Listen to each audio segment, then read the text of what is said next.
Alors, Pascal Niaud, merci d'être venu à cette petite séance d'interview cafette, parce qu'on est dans une cafette. Et donc, toi, tu es peintre. Alors, c'est depuis quand peins-tu? Alors moi j'ai des origines, je suis d'origine dans le culinaire, mais j'ai toujours peint. D'ailleurs, Oui. je suis artiste peintre depuis toujours. Mais j'ai eu un métier qui m'a fait faire 200 fois le tour du monde. J'ai eu beaucoup de chance, mais j'ai toujours peint. Donc c'est pour ça que je dis peintre depuis toujours. D'accord. Et alors, tu es aux Artistes Français depuis… Depuis 2007. Depuis 2007, Si je ne me trompe d'accord. pas, à une année près, ça va être ça. D'accord, ouais, donc ça fait pas mal de temps. Oui, enfin, ça ne paraît pas si loin que ça. Ouais, oui, c'est vrai que… et alors, moi, la question que j'ai, c'est l'art que tu pratiques, c'est quoi? C'est avec quelle technique? Alors moi j'ai étudié toutes les techniques, du fusain au dessin, j'en fais encore, j'ai fait des encres, mais que j'adore, c'est la peinture à l'huile. D'accord. Ok. Et la peinture à l'huile, là j'ai vu ton œuvre aujourd'hui qui est majestueuse. C'est un format qui est vertical. C'est assez. Souvent on a un format paysage quand je vois des tableaux, etc. Toi tu as fait un format vertical. Ah non, mais là c'est bon. Déjà, on va me dire pourquoi. Sur les réseaux sociaux, on me dit pourquoi vous avez choisi New York. Oui. Donc c'est la verticalité quand même. C'est l'osmose de tout Des gratte-ciel.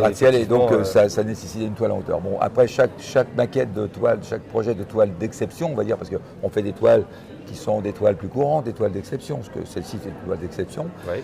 Donc je fais une maquette, etc. Donc dans quoi peut-elle rentrer, etc., etc., etc.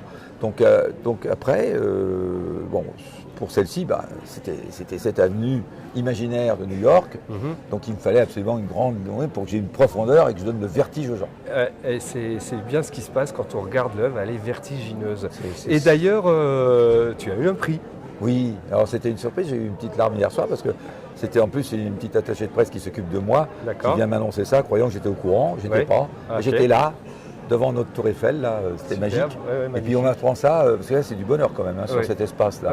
On n'a plus notre grand palais, mais là ça nous console un peu. C'est clair. Plus que ça même. Et là, voilà, j'ai un prix Taylor et je suis très très heureux. Bon bah super. Alors justement, tiens, tu en parlais, on n'est plus au Grand Palais, on est au Grand Palais éphémère. Pour un exposant, être au Grand Palais éphémère, c'est quoi? C'est un plus, un moins? Non mais c'est sûr que pour des gens comme nous qui avons connu, qui sommes dans l'histoire des artistes français, qui remontent bien avant le Grand Palais, mais le Grand Palais est quand même un lieu sacré, mondialement connu. Bien sûr. Ça fait mal. On y retournera peut-être, j'espère, mais je suis quand même admiratif de ce qui a été fait là. Ouais. Ce palais éphémère, il est magistralement bien fait. Tout à fait. Et je pense qu'il pourrait peut-être être comme la Tour Eiffel, comme le Grand Palais, prolongé au-delà de l'éphémère. Au-delà de l'éphémère, on est bien d'accord. Parce que ça pourrait… Alors on cache un peu l'école militaire, mais d'un autre côté, dans la perspective, parce que je suis monté 2 fois exprès avec mes petits-enfants pour la voir d'en haut. C'est magnifique. Et là je dis coup de chapeau. Coup de chapeau, c'est vrai que la forme, etc. Super, coup de chapeau. C'est fantastique. Voilà. Super. Eh bien écoute, je te remercie Pascal. Je te souhaite une bonne fin d'exposition. Il nous reste encore 4 jours et on va avoir plein de visiteurs. Donc ça va être encore le bonheur jusqu'à dimanche. Voilà. Merci beaucoup. Merci à toi. Au revoir.